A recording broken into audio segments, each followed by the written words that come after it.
ಶಾಸಕರ ಅಸಮಾಧಾನಕ್ಕೆ ಅದರ ಶಮನಕ್ಕೆ ಸುರ್ಜೇವಾಲಾ ಎಂಟ್ರಿ ಆಗಿದ್ದಾರಲ್ಲ. ಬೆಂಗಳೂರಿನಲ್ಲಿ ಗೃಹ ಸಚಿವ ಡಾಕ್ಟರ್ ಜಿ ಪರಮೇಶ್ವರ್ ಇದೇ ವಿಚಾರಕ್ಕೆ ಸಂಬಂಧಪಟ್ಟಂತೆ ಪ್ರತಿಕ್ರಿಯೆ ಕೊಟ್ಟಿದ್ದಾರೆ. ಶಾಸಕರನ್ನ ಯಾವ ಉದ್ದೇಶಕ್ಕೆ ಕರೆಸಿದ್ದಾರೆ ಗೊತ್ತಿಲ್ಲ. ಪಕ್ಷ ಸಂಘಟನೆಯ ಬಗ್ಗೆ ಅವರು ಮಾತನಾಡಬಹುದು. ಜಿಲ್ಲಾ ಪಂಚಾಯತ್, ತಾಲೂಕ್ ಪಂಚಾಯತ್ ಚುನಾವಣೆಗಳು ನಡೀತಾ ಇದೆ. ಈ ವಿಷಯಕ್ಕೆ ಸಂಬಂಧಪಟ್ಟಂತೆ ಮಾತನಾಡಬಹುದು.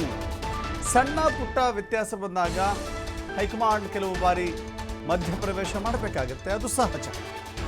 ಕೆಲವರ ಜೊತೆ ಮಾತನಾಡಬೇಕಾಗುತ್ತೆ. ಶಾಸಕರಿಗೆ ಸುರ್ಜೇವಾಲಾ ಎಚ್ಚರಿಕೆ ಕೊಡಬಹುದು.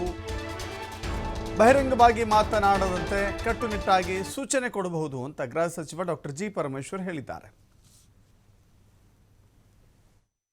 ಗೊತ್ತಿಲ್ಲ ನನಗೆ. ಇದೇ ಪಕ್ಷ ಸಂಘಟನೆ ವಿಚಾರದಲ್ಲಿ ಮಾತಾಡ್ಬೋದು ಅಂತ ಅಂದ್ಕೊಂಡಿದ್ದೀನಿ. ಮಾನ್ಯ ಸುರ್ಜೇವಾಲಾ ಅವರು ಮಾತಾಡುವಾಗ ಹೇಳ್ಬೋದು, ಅದನ್ನು ಕಟ್ಟುನಿಟ್ಟಾಗಿ ಹೇಳ್ಬೋದು ಅಂತ ಕಾಣಿಸುತ್ತೆ. ಸಂದರ್ಭದಲ್ಲಿ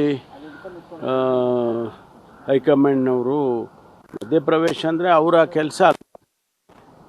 ಹೈಕಮಾಂಡ್ನವರು ಏನಾದರೂ ಇಲ್ಲಿ ರಾಜ್ಯಗಳಲ್ಲಿ ಸ್ವಲ್ಪ ಸಣ್ಣ ಪುಟ್ಟ ವ್ಯತ್ಯಾಸಗಳು ಕಂಡು ಬಂದಾಗ ಅದನ್ನು ಸರಿಪಡಿಸೋದು, ಅವರು ಸೂಚನೆ ಕೊಡೋದು ಅವ್ರು ಮಾಡ್ತಾರೆ, ಯಾವಾಗೂ ಮಾಡ್ತಾರೆ. ಈಗ ನಾವೆಲ್ಲ ಹಿಂದೆ ಕೃಷ್ಣ ಸಾಹೇಬ್ರ ಜೊತೆ, ಅವ್ರ ಜೊತೆಯಲ್ಲಿ ಎಲ್ಲ ಮಂತ್ರಿಗಳಾಗಿದ್ದಾಗ ಅವರು ಚೆನ್ನಾಗಿ ಜ್ಞಾಪಕ ಇದೆ. ಗುಲಾಂ ನಬಿ ಆಜಾದ್ ಅವರು ಇನ್ಚಾರ್ಜ್ ಇದ್ದರು. ನಮ್ಮನ್ನೆಲ್ಲ ಪ್ರತಿ ಇಲಾಖೆ ನಿಮ್ಮ ಇಲಾಖೆದಲ್ಲಿ ಏನು ಪ್ರೋಗ್ರೆಸ್ ಮಾಡಿದ್ದೀರಾ ಅಂಥೇಳಿ ನಮ್ಮನ್ನೆಲ್ಲ ನೋಟ್ಗಳು ಕೊಡಿ ಕೂಡ ಕೇಳಿ. ಹೈಕಮಾಂಡು ನಮಗೆಲ್ಲ ಅವರೇ ತಾನೆ ಮಾರ್ಗದರ್ಶನ ಕೊಡೋರು, ಹೈಕಮಾಂಡ್ನವರೇ. ಹಾಗಾಗಿ ಮಾಡ್ತಾ ಇರ್ತಾರೆ. ಆ ರೀತಿ ಅನ್ಕೋಬಾರ್ದು. ಅವರು ಸಪ್ಲಿಮೆಂಟ್ ಮಾಡ್ತಾರೆ.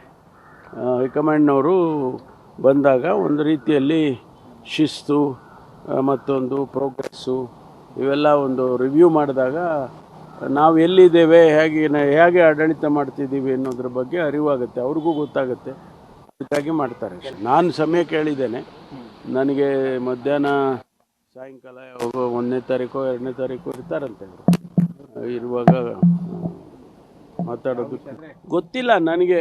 ಇದೇ ಪಕ್ಷ ಸಂಘಟನೆ ವಿಚಾರದಲ್ಲಿ